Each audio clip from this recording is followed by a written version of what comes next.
할렐루야. 우리 주 예수 그리스도의 이름으로 성경 말씀 살펴보도록 하겠습니다. 오늘 본문 말씀은 사도행전 4장 31절에서 37절까지의 말씀입니다.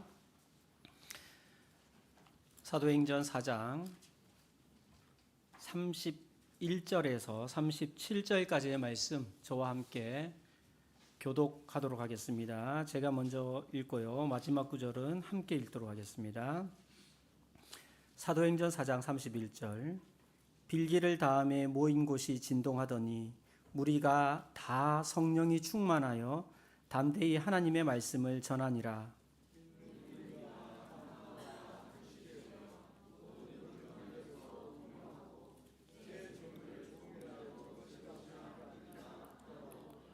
사도들이 큰 권능으로 주 예수의 부활을 증거하니 무리가 큰 은혜를 얻어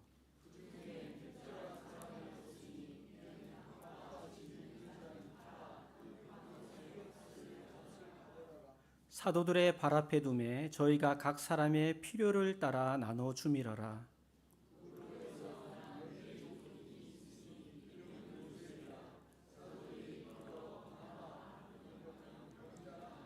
함께 읽겠습니다. 그가 밭이 있음에 팔아 값을 가지고 사도들의 발 앞에 두니라. 아멘.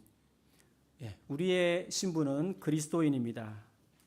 로마서 14장 8절. 우리가 살아도 주를 위하여 살고 죽어도 주를 위하여 죽나니 그러므로 사나 죽으나 우리가 다 주의 것이로라. 그래서 누군가 당신은 누구입니까? 라고 물어볼 때 우리는 제일 먼저 저는 그리스도인입니다 라고 말할 수 있어야 합니다. 이렇게 우리는 예수 그리스도에게 속한 사람들이기 때문에 그분의 뜻에 합당한 삶을 살도록 부단히 노력해야 합니다. 왜냐하면 요한복음 14장 6절의 말씀처럼 예수 그리스도는 바로 우리가 믿고 따르는 유일한 길이요 진리요 생명이시기 때문입니다. 그런데 예수님께서는 공생애의 삶을 사실 때 요한복음 16장 13절에서 이렇게 말씀하셨습니다. 그러하나 진리의 성령이 오시면 그가 너희를 모든 진리 가운데로 인도하시리니 그가 자의로 말하지 않고 오직 듣는 것을 말하시며 장래 일을 너희에게 알리시리라. 즉 우리를 하나님의 뜻인 진리 가운데로 인도하는 것은 바로 성령입니다.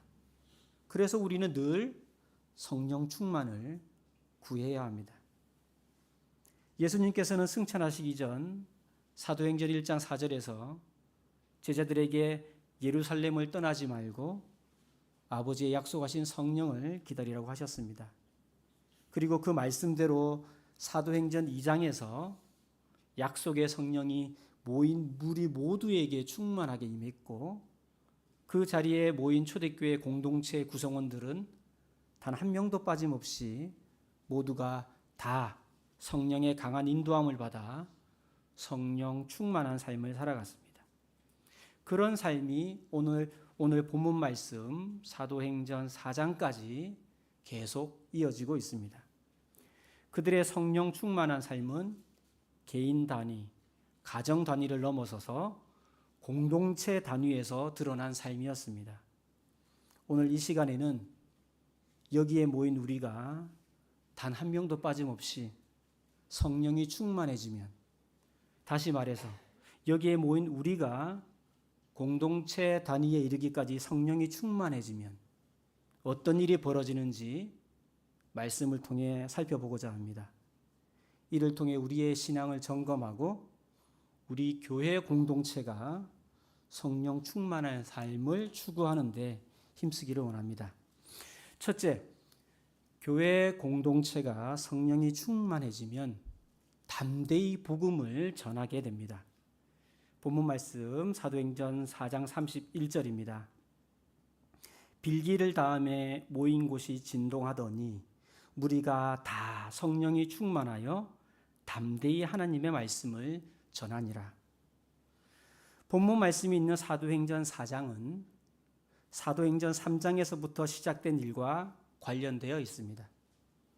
사도행전 3장은 성전문에서 구걸하던 나면서 안진뱅이 된 자가 베드로와 요한을 통해 나사렛 예수 그리스도의 이름으로 걷고 뛰게 되는 사건으로 시작합니다.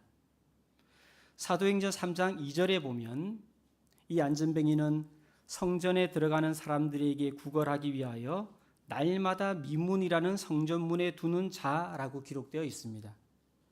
해당 성전문은 아름다움이라는 뜻을 가진 미문이었지만 그는 그 이름과는 반대되는 힘든 삶을 살아가는 사람이었습니다. 또한 사도행전 4장 22절을 보면 이 나면서 안진뱅이 된 사람의 나이가 40여 세라고 나옵니다. 과연 그는 몇 살 때부터 성전문에 자리 잡고 구걸하는 일을 시작했을까요?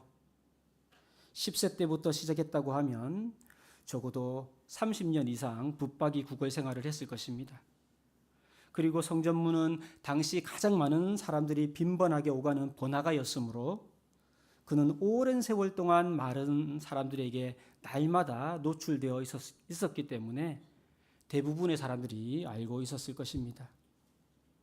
저는 예전에 복촌동에 교회가 있을 때 동네 시장을 지나가다 보면 걸을 수 없어서 누운 채로 탈 수 있는 낮은 수레에 자신의 몸을 싣고 종교 관련 음악을 틀어놓고 시장길을 누비며 구걸하던 분을 기억합니다. 그리고 얼마 전에는 설 연휴를 앞두고 처가에 갔는데 장날이 되어 장모님과 함께 고령시장을 방문했을 때도 그런 분을 보았습니다. 되게 오랜 시간 걷지 못한 경우에는 그분의 다리가 있어도 매우 가늘고 짧고 그리고 부실해 보이죠. 그렇게 나면서부터 한 번도 걸어보지 못하고 수십 년간 성전문에서 구걸하던 안진뱅이가 예수 그리스도의 이름으로 베드로가 그의 오른손을 잡아 일으켰을 때 발과 발목이 곧 힘을 얻고 뛰어서서 걷게 된 것입니다. 이 일로 예루살렘 일대에 큰 소동이 일어났고 당시의 대제사장들을 비롯한 기득권을 누리고 있던 유대인들은 예수 복음의 확장을 막기 위해 사도들을 잡아들여서 핍박하고 위협하였습니다. 그러나 사도들은 성령이 충만하여 모든 상황을 하나님 앞에 아뢰고 성도들과 함께 기도하였습니다. 이렇게 간절히 기도하고 나자 본문 말씀 사도행전 4장 31절에서 확인할 수 있듯이 모인 곳이 진동하였고 설교 제목처럼 무리가 다 성령이 충만하여 담대히 하나님의 말씀을 전하게 되었습니다. 우리도 여기서 합심하여 충만하게 기도하고 난 후 이 자리가 진동한다면 어떤 느낌일까요? 언젠가 한 번쯤은 느껴보고 싶습니다. 여기서 핵심이 되는 낱말이 있다면 우선 다라는 한 글자 낱말입니다. 여기에 모인 무리가 다, 즉 모두 성령이 충만했다는 것입니다. 한 명도 예외가 없었습니다. 사도행전 2장 4절에서 오순절날 약속의 성령이 충만하게 임했을 때도 저희가 다 성령의 충만함을 받았다고 기록되어 있죠. 바로 공동체 단위에서의 집단적인 성령 충만입니다. 성령 행전이라 불리는 사도행전에서는 유독 다라는 낱말을 적잖이 발견할 수 있습니다. 그리고 31절에서는 담대히라는 낱말이 나옵니다. 담대하다는 말은 국어사전에 겁이 없고 배짝이 두둑하다는 뜻으로 풀이되어 있습니다. 즉 주변에서 누가 겁을 주거나 위협을 하더라도 이에 굴하지 않고 옳다고 생각하는 길을 따라가는 것입니다. 여기에 모인 우리는 하나님의 교회입니다. 우리 교회가 담대히 하나님의 말씀을 전하려면 우리 모두 성령이 충만해야 합니다. 2025년 우리 교회의 목표 너희는 가서 하나님의 나라를 전파하라를 하나님께서 이루어 주시기를 간절히 원한다면 우리 교회 공동체가 성령 충만해야 합니다. 오늘날에는 초대교회와 같이 생명까지 위협하는 핍박은 없지만 여전히 우리를 주눅들게 하고 초라하게 만들려고 하는 비진리와 불신자들의 공격이 존재하고 있습니다. 그러나 우리 교회 공동체가 주 안에서 함께 기도하고 모두 성령 충만하게 되면 더 이상 이러한 것들은 걸림돌이 될 수 없습니다. 오히려 그러한 걸림돌은 하나님의 말씀이 더 멀리 퍼지는 기회가 될 수 있습니다. 하나님의 나라가 확장되는 좋은 계기가 됩니다. 예전에 신천지 신도를 만나서 성경 토론을 해보니까 우리가 가진 진리가 더욱 귀하게 여겨졌습니다. 특히 성령에 관한 진리 앞에서는 꼼짝하지 못했습니다. 복음 전파는 지식으로 하는 것도 아닙니다. 복음 전파는 말 잘하는 사람이 하는 것도 아닙니다. 복음 전파는 사교성이 좋은 사람이 하는 것도 아닙니다. 본문 말씀에서 확인할 수 있듯이 오직 성령 충만하면 누구나 담대히 복음을 전파할 수 있습니다. 뒤집어서 말하면 담대하게 복음을 전파하지 못하는 이유는 성령 충만하지 못하기 때문입니다. 둘째, 교회 공동체가 성령 충만하면 내 것이라는 사유의 개념이 사라집니다. 사도행전 4장 32절입니다. 믿는 무리가 한 마음과 한 뜻이 되어 모든 물건을 서로 통용하고 제 재물을 조금이라도 제 것이라 하는 이가 하나도 없더라.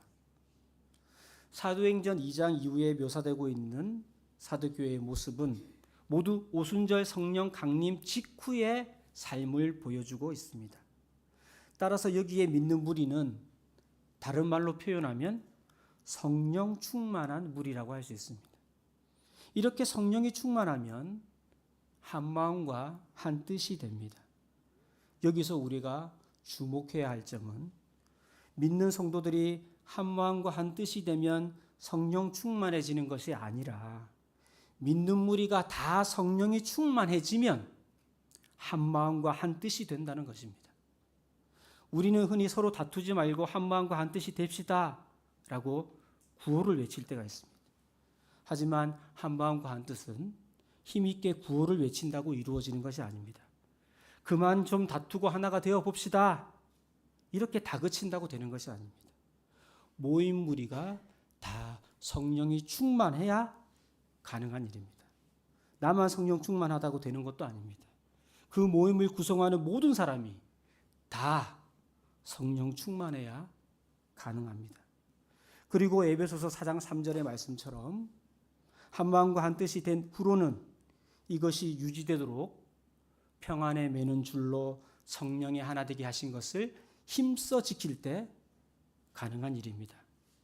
그래서 우리 가정과 신도회와 교회에서 서로의 의견이 달라서 갈등이 생길 때는 하나가 되자고 구호를 외치기보다는 모두 함께 성령 충만을 구하자고 서로 권면해야 합니다. 함께 성령 충만을 구할 때 나의 고집은 꺾이고 하나님이 기뻐하시는 뜻을 분별하게 됩니다. 그렇게 한 마음과 한 뜻을 이루어가는 것이 성경의 원리입니다. 이렇게 믿는 무리가 교회 공동체가 성령 충만하게 되면 한 마음과 한 뜻이 되고 그러한 공동체 안에서는 내 것이라는 사유의 개념이 사라집니다. 실제로 본문 말씀이 묘사하는 당시에는 모든 물건을 서로 나누어 쓰고 제 재물을 조금이라도 제 것이라고 고집하는 사람이 없었습니다. 앞선 사도행전 2장 44절 45절에서도 믿는 사람이 다 함께 있어 모든 물건을 서로 통용하고 또 재산과 소유를 팔아 각 사람의 필요를 따라 나눠주고 하면서 성령 충만한 공동체의 일관된 일상생활이 소개되고 있습니다. 세상에서 사용하는 개념 중에 이러한 초대교회 성도들의 삶과 비슷한 것이 공유경제입니다. 공유경제를 네이버 어학사전에서 검색해 보니 이렇게 나옵니다. 재화를 여럿이 공유하여 사용하는 공유 소비를 기본으로 하여 자원 활용을 극대화하는 경제활동 방식, 대량 생산과 대량 소비가 특징인 20세기 자본주의 경제에 반하여 생겨났다라고 나왔습니다. 오늘날 세계적으로 대표적인 공유 경제를 실천하는 공동체는 이스라엘의 집단 농업 공동체 키부츠입니다.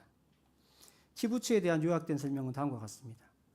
구성원들은 사유재산을 가지지 않고 토지는 국유로, 생산 및 생활용품은 공동소유로 하며 구성원의 전체 수입은 키부츠에 귀속된다. 주거는 부부 단위로 할당되고 식사는 공동식당에서 제공되며 의류는 계획적인 공동구입과 공평한 배포 등을 통해 제공된다. 아이들은 18세까지 부모와 별개의 집단 생활을 하며 자치적으로 결정된 방침에 따라서 집단 교육된다. 한 키부츠의 구성원은 60에서 2,000명으로 일정하지 않으며 가입과 탈퇴는 자유롭다. 1909년 시오니즘 운동 중에서 생겨난 후 현재 약 230개가 있고 그 구성원은 8만 명이 넘으며 전체 농업 인구의 약 17%를 차지하고 있다. 이 키부츠의 생활이 성경과 얼마나 부합하는지는 더 살펴봐야 하겠지만 우리의 말하는 습관 중에서 내 것이라는 말이 얼마나 자주 사용되는지 생각해 보는 것은 내가, 우리 가정이, 우리 교회가 얼마나 성령 충만한가를 가늠할 수 있는 하나의 체크리스트가 될 수 있습니다. 우리 아이는 내 것이기 때문에 보다 최신의 기기를 부모에게 요구할 때가 많습니다. 가만히 생각해 보면 우리 믿는 자의 삶에 자본주의적 사고가 얼마나 뿌리 깊게 자리 잡고 있는지 알게 됩니다. 다윗 왕은 하나님의 성전 건축을 위해 백성들과 함께 가진 재물을 아낌없이 드리면서 이렇게 고백했습니다. 역대상 29장 14절입니다. 나와 나의 백성이 무엇이간데 이처럼 즐거운 마음으로 드릴 힘이 있었나이까. 모든 것이 주께로 말미암았사오니 우리가 주의 손에서 받은 것으로 주께 드렸을 뿐이니이다. 모든 것을 잃었을 때 욥의 고백처럼 우리는 아무것도 가지지 않은 붉은 몸뚱이로 세상에 와서 그렇게 돌아갈 뿐입니다. 성령 충만하다는 것은 내게 허락된 모든 것에 대해 하나님의 소유권을 인정하는 것이기 때문에 성령 충만하면 내 것이라고 고집할 것이 하나도 없어지게 됩니다. 내가 가진 재물이 내 것이 아니라 하나님의 것이라는 인식이 생기면 모두가 함께 나누게 됩니다. 줄수록 나눌수록 기쁨이 넘칩니다. 이것이 바로 성령 충만한 공동체의 모습입니다.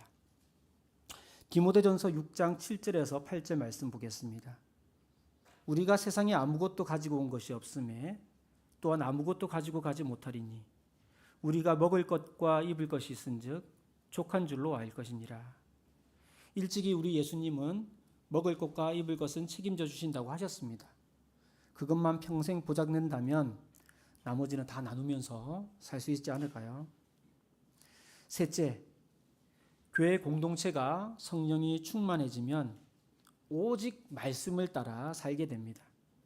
사도행전 4장 33절에서 35절까지 말씀입니다. 사도들이 큰 권능으로 주 예수의 부활을 증거하니 무리가 큰 은혜를 얻어 그 중에 핍절한 사람이 없으니 이는 밭과 집 있는 자는 팔아 그 판 것의 값을 가져다가 사도들의 발 앞에 두매 저희가 각 사람의 필요를 따라 나눠 주미러라. 사도들이 큰 권능으로 50일 전쯤 일어났던 예수의 부활을 증거하였습니다. 예수가 다시 사셨다는 부활이 말로만 믿는 사람들에게 증거된 것이 아니라 사도들의 큰 권능, 영어 성경의 표현으로는 great power와 함께 증거되자 믿는 무리에게 큰 은혜가 임했습니다. 이러한 파워는 슈퍼맨, 원더우먼, 어벤져스 같은 영화 속에서만 상상할 수 있는 것이 아니라 실제로 성령 충만한 무리가 가질 수 있는 파워입니다. 사도들에게 어떻게 이런 큰 권능, 즉 파워가 생겼을까요? 사도행전 1장 8절에서 예수께서 하늘로 올라가시기 전에 말씀하셨지요. 오직 성령이 너희에게 임하시면 너희가 권능을 받고 예루살렘과 온 유대와 사마리아와 땅끝까지 이르러 내 증인이 되리라 하시니라. 바로 이 사도들의 그 놀라운 권능은 오순절 성령 강림으로 말미암아 받았던 권능이었던 것입니다. 이미 예수님께서는 믿는 자들이 가지게 될 파워에 대해서 구체적으로 말씀하신 적이 있습니다. 대표적인 말씀이 마가복음 16장 17절 18절 말씀이죠. 믿는 자들에게는 이런 표적이 따르리니 곧 저희가 내 이름으로 귀신을 쫓아내며 새 방언을 말하며 뱀을 집으며 무슨 독을 마실지라도 해를 받지 아니하며 병든 사람에게 손을 얹은즉 나으리라 하시더라. 바울 사도는 죄수의 신분으로 로마로 가는 배를 타고 가다가 광풍으로 인해 멜리데라는 섬에 잠시 머물게 되었습니다. 그곳에서 그는 나뭇가지로 불을 피우다가 거기서 뜨거움을 이기지 못하고 나온 치명적인 독사에 물렸지만 아무 해가 없었죠. 주변 사람들은 다 죽는다고 했지만 심지어 예수께서는 자신을 믿는 자는 자신이 공생의 기간에 보여준 일보다 더 큰 일을 하게 된다고 하셨습니다. 요한복음 14장 12절입니다. 내가 진실로 진실로 너희에게 이르노니 나를 믿는 자는 나의 하는 일을 저도 할 것이요 또한 이보다 큰 것도 하리니 이는 내가 아버지께로 감이니라. 실제로 바울은 성경의 기록으로만 보면 예수께서 행하지 않은 파워를 보여주었습니다. 사도행전 19장 12절에 보면 바울이 사용하는 손수건이나 앞치마를 가져다가 병든 사람에게 얹었을 때 병이 떠나고 악기도 나갔습니다. 이렇게 사도들이 큰 권능으로 예수의 부활을 무리들에게 증거하였습니다. 사도들이 예수의 부활을 증거할 때 믿는 무리가 큰 은혜를 받았습니다. 세상에서도 흔히 기독교는 부활의 종교라고 말합니다. 부활이란 예수의 죽었다가 다시 사심을 말하는데 어떻게 예수 부활을 증거한 것이 우리에게 큰 은혜가 될 수 있었을까요? 그 모든 것의 기저에는 성령 충만함이 자리 잡고 있습니다. 성령 충만한 우리에게는 하나님의 말씀이 스펀지처럼 흡수됩니다. 그렇게 그들에게 흔들림 없는 부활 신앙이 생겨났습니다. 고린도후서 4장 14절 말씀입니다. 주 예수를 다시 살리신 이가 예수와 함께 우리도 다시 살리사 너희와 함께 그 앞에 서게 하실 줄을 아노니. 그렇게 부활 신앙이 생기자 우리에게 큰 은혜가 임했습니다. 우리는 때때로 은혜를 받았다라고 말할 때가 있는데 그 은혜는 어디에 근거한 은혜인지 생각해 볼 필요가 있습니다. 부활 신앙의 핵심은 골로새서 3장 2절의 말씀처럼 땅의 것이 아니라 위의 것을 생각하는 신앙입니다. 그리고 요한복음 6장 63절의 말씀처럼 육이 아니라 영을 따르는 신앙입니다. 부활 신앙을 붙드는 성도는 땅에 대한 소망이 헛된 것임을 잘 알기 때문에 땅에서 벌어지는 일에 대해서 목숨 걸지 않습니다. 이와 같은 부활 신앙이 깊이 자리 잡게 되면 이 세상에서의 삶의 태도가 달라집니다. 예수 부활 신앙으로 무장한 성도들은 말씀을 따라 땅에서 서로를 돌아보는 삶을 살게 되어 있습니다. 이렇게 성령 충만한 사람은 빌립보서 1장 27절의 말씀처럼 복음에 합당하게 생활을 합니다. 말씀을 따르다가 받는 고난에 대해서는 오히려 기뻐합니다. 갈라디아서 6장 8절의 말씀입니다. 자기의 육체를 위하여 심는 자는 육체로부터 썩어진 것을 거두고 성령을 위하여 심는 자는 성령으로부터 영생을 거두리라. 이렇게 성령 충만함을 바탕으로 부활신앙으로 똘똘 뭉친 초대교회 예루살렘 공동체는 자신의 소유를 모두 내어놓았습니다. 가난한 이들을 위해 땅도 내어놓고 집도 내어놓았습니다. 세상 사람들이 애지중지하는 부동산을 아낌없이 내놓은 것이죠. 그러면서도 아까운 생각이 하나도 들지 않았습니다. 사도들은 성도들이 내어놓은 것으로 각 사람의 필요를 따라 값없이 나누어 주었습니다. 그 결과 무리 중에 핍절한 사람이 없었습니다. 핍절한 사람이 없었다는 말은 빈곤한 사람이 없었다는 말입니다. 빈곤에 관한 2021년 12월 28일 YTN 뉴스 내용을 그대로 읽어보겠습니다. 코로나19로 전 세계 절대 빈곤층이 2억 명 가까이 늘었다고 세계은행이 추정했습니다. 세계은행은 하루 1.9달러, 우리 돈으로 2,300원 이하의 돈으로 살아가는 절대 빈곤층이 지난해와 올해 각각 9,700만 명씩 늘어 코로나19 이전보다 2억 명 가까이 증가한 7억 1천만 명에 이르는 것으로 추정했습니다. 절대 빈곤층은 2015년부터 해마다 2, 3천만 명씩 줄어드는 추세였지만 코로나 이후 개도국을 중심으로 다시 큰 폭으로 늘어난 것입니다. 당시 2021년 기준 세계 인구는 약 81억 명 정도 되었다고 합니다. 그 중에 7억 1천만 명이 하루 2,300원 이하의 돈으로 연명하면서 죽지 못해 사는 절대 빈곤층이었는데 정말 어마어마한 수지요. 세계 인구 약 10명 중에 1명이 절대 빈곤층이라는 얘기입니다. 누가 이들을 책임져야 할까요? 신명기 15장 11절 말씀입니다. 땅에는 언제든지 가난한 자가 그치지 아니하겠으므로 내가 네게 명하여 이루노니 너는 반드시 내 경내 내 형제의 곤란한 자와 궁핍한 자에게 내 손을 펼지니라. 땅에는 언제든지 가난한 자가 있다는 말은 우리 믿는 자들이 해야 할 일은 땅이 끝나는 날까지 있다는 뜻이죠. 말씀에 기반해 볼 때 전 세계 우리 예수 공동체가 성령 충만하면 그 상당 부분을 감당할 수 있다는 생각이 들었습니다. 마지막 넷째, 교회 공동체가 성령이 충만해지면 헌신의 자리로 나아가게 됩니다. 사도행전 4장 36절 37절입니다. 구브로에서 난 레이족인이 있으니 이름은 요셉이라. 사도들이 일컬어 바나바, 번역하면 권위자라 하니 그가 밭이 있음에 팔아 값을 가지고 사도들의 발 앞에 두니라. 여기에 성령 충만한 무리에 속한 한 사람이 등장합니다. 그는 구브로 섬 출신이었습니다. 구브로 섬은 지중해 안에 위치하고 있는데 요즘 이름은 키프로스라고도 하고 사이프러스라고도 하는데 지금은 하나의 국가를 형성하고 있습니다. 이 섬 출신인 그의 이름은 요셉이었습니다. 그는 권위자, 즉 사람을 권면하고 위로하는 일을 잘하는 사람이었나 봅니다. 그래서 사도들이 그를 특별히 바나바라고 불렀습니다. 나중에 바나바는 자신의 출신 지역인 이 구브로 섬으로 바울과 함께 1차 전도 여행을 함께 가기도 하였습니다. 또한 바나바는 바울과의 2차 전도 여행을 앞두고 1차 전도 여행 때 중도 포기를 한 마가를 다시 데리고 가는 문제로 바울과 다툰 적이 있습니다. 그때 바나바는 권위자답게 마가를 다독여서 한 번 더 데리고 가자고 바울에게 제안한 적이 있었지만 바울이 수용하지 않자 마가를 데리고 따로 전도 여행을 갔습니다. 다음으로 이 바나바는 레이족인이었습니다. 레이는 전통적으로 백성들이 드리는 11조와 예물로 살아가는 족속이었기 때문에 어쩌면 조상적부터 드리는 삶보다는 받는 삶에 익숙할 수 있었습니다. 하지만 바나바는 자신의 밭을 팔아 그 값을 하나님께 내어 놓았습니다.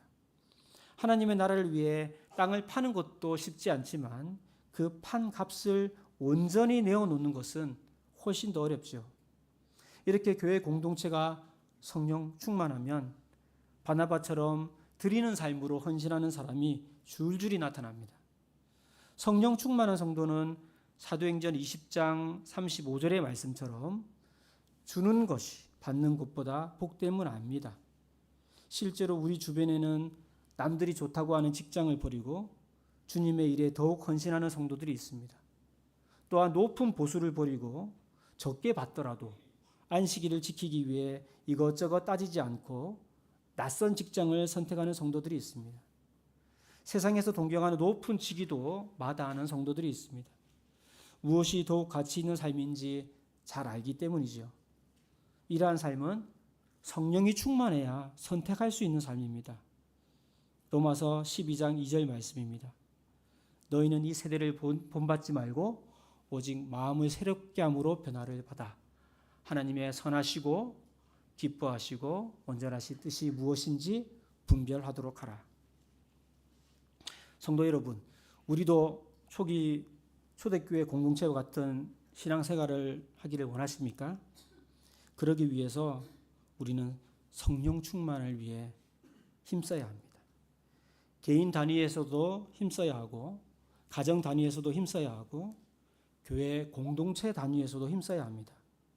우리 교회 공동체가 성령이 충만해지면 초대교회 공동체처럼 담대히 하나님의 말씀을 전할 수 있습니다. 성경을 달달 외운다고 담대히 전할 수 있는 것이 아닙니다. 성령 충만해야 가능합니다. 성령이 충만해지면 내 것은 사라지고 하나님의 것만 보입니다. 재물에 대해서 아까운 생각이 없어지게 됩니다. 성령이 충만해지면 말씀이 선포되는 대로 살게 됩니다. 야고보서 2장 18절에 있는 말씀과 같이 행함으로 믿음을 보이게 됩니다. 성령이 충만해지면 바나바와 같이 주저함 없이 헌신의 자리로 나아가게 됩니다. 저는 설교를 준비를 하면서 본문 말씀을 묵상하면서 우리 교회 공동체 구성원이 모두 다 성령이 충만해지면 어떤 일이 일어날까 잠시 상상해 봤습니다. 우리 교회 성도들이 모두 다 성령이 충만하면 담대히 하나님의 말씀이 전파되어 매일매일 믿는 자들이 더할 것입니다. 사도행전 2장 40절에서 하루에 세례를 받고 제자가 된 사람이 3,000명이었는데 그런 일이 우리 교회에서도 일어날 것입니다. 늦은 비 성령으로 세워진 우리 교회의 초기 일꾼이었던 장 바나바에 대해서 위키피디아에 이렇게 나옵니다. 1919년에는 9개월 동안 8개의 성을 다니며 전도하였는데 총 2,000여 명이 그에게 세례를 받았으며 42개의 교회가 세워졌다. 후에 그가 진리를 떠나 타락한 것이 너무 안타깝지만 성령 충만한 때에는 어떤 일이 일어날 수 있는지 보여주는 사례입니다. 우리 교회 성도들이 모두 다 성령이 충만하면 모든 성도들의 수입이 교회의 한 계좌에 입금될지도 모르겠습니다. 그리고 그 계좌에 연결된 체크카드를 믿는 무리가 한 장씩 지급받고 모두가 성령 충만하기 때문에 돈을 허투루 쓰지 않고 하나님의 영광을 위하여 각자의 필요에 따라 소비하기 때문에 누구도 핍절치 않을 것입니다. 디모데전서 6장 8절의 말씀과 같이 성령이 충만한 성도는 먹을 것과 입을 것이 있은즉 족한 줄로 아는 사람이기 때문에 재물을 쌓아두고 살 필요를 느끼지 않을 것입니다. 또한 우리 교회 공동체가 다 성령 충만하면 하나님의 나라를 확장하는 일에 모두가 헌신할 것입니다. 누가 더 헌신했느냐 그렇지 않느냐 같은 비교가 없이 그저 맡은 자리에서 충성하고 예수 앞에서는 언제나 무익한 종이라고 고백할 것입니다. 혹시 너무 먼 얘기 같습니까? 저는 성경 말씀과 지금까지의 신앙생활을 돌아보았을 때 성령 충만에는 여러 차원이 있음을 알게 되었습니다. 개인 단위에서의 성령 충만, 가정 단위에서의 성령 충만, 교회 단위에서의 성령 충만이 그것입니다. 모든 단위에서의 충만이 다 귀합니다. 개인 단위에서의 성령 충만으로 누릴 수 있는 일도 어마어마합니다.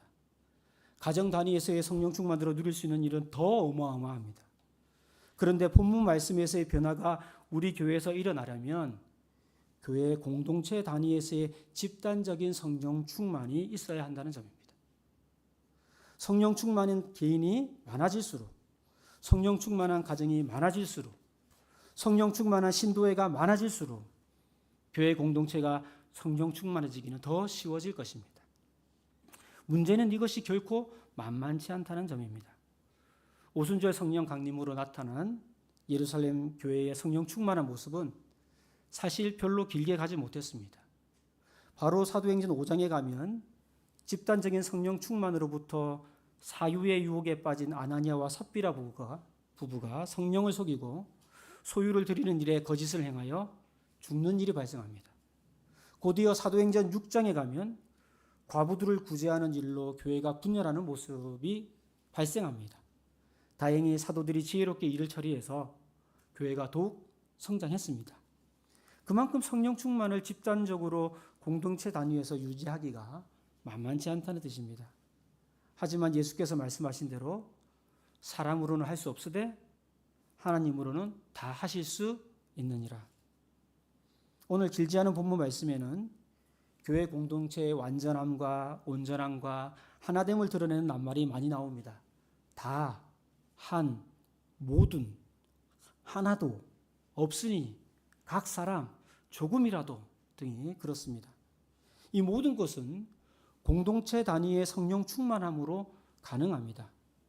우리 교회가 이렇게 성령 충만한 무리가 되도록 주께서 인도해 주시기를 간절히 원하고 원합니다.